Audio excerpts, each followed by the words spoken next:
भगवान श्रीकृष्ण पांडव मान को कही यही 5 गोटी सत्य वचन शुणिले बदल जीव आपणक जीवन।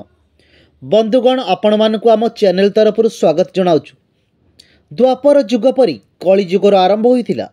यही कलिजुग को नहीं कुंतीक पुत्रगण पांडव मानक मनरे अनेक प्रश्न आसीथिला।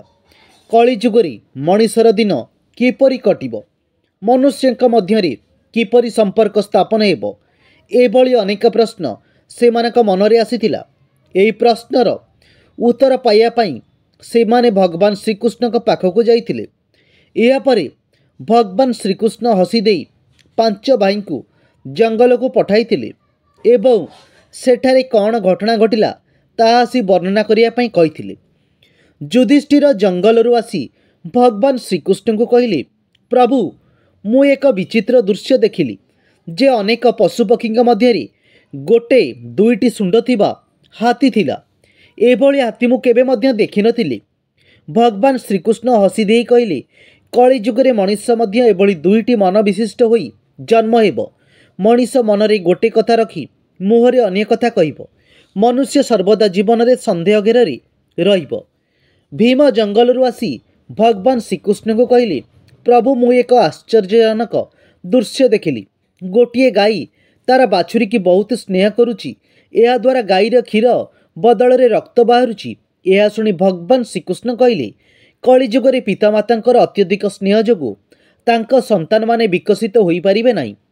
पितामातांकर अधिक स्नेह संतानर विकास रे बाधा सृष्टि करिवो। छोट शिशुटी परिवार भितरे रही केबे मध्य उन्नति करि परिबो नाही।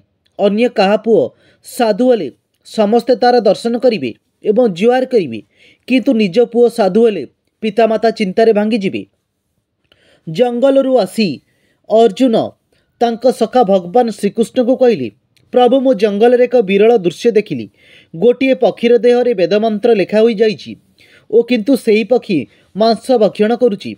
भगवान श्रीकृष्ण कहले, कलिजुगरे यह होछि सबुठारु आश्चर्यजनक दृश्य अटे। मनुष्यर संपत्ति बढ़िबो किंतु मनुष्य अन्य मानकर संपत्ति लुंठन करिया पई तांक मृत्यु को अपेक्षा करिबो।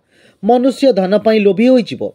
या परे जंगलरू फेरी नकुल कहले, प्रभु मु गोटे दृश्य देखिली जे पर्वतरू पत्थर खंड विखंड होई तळकू खसिला किंतु गछ सेही पत्थर को अटकाई पारिला नाही। अर्थात गोटे छोट गछ एक विराट पत्थर को अटकाइबारे सक्षम होई पारिछि। यह शुणी भगवान श्रीकृष्ण कहले, कलिजुगरे हरिनाम एक व्यापक शब्द हेबो। मनुष्य बहुत ज्ञानी बुद्धिमान हेबो। मनीषर यथेष्ट क्षमता थिले मध्य से पतन रूपक शिलाखंड को अटकाई पारिबो नाही। एक छोट हरिनाम ही तार जीवनर पतन को अटकाई पारिबो। हरिनाम जपिबा द्वारा मनुष्य जीवन में नूतन शक्ति संचारित हेबो। या परे सहदेव भगवान श्रीकृष्ण को कहले, हे प्रभु मो जंगल रे अनेक कूओ देखिली किंतु सेथिमध्यरु गोटिए कूओ देखिली जा सुखिला और बहुत गभीर अटे।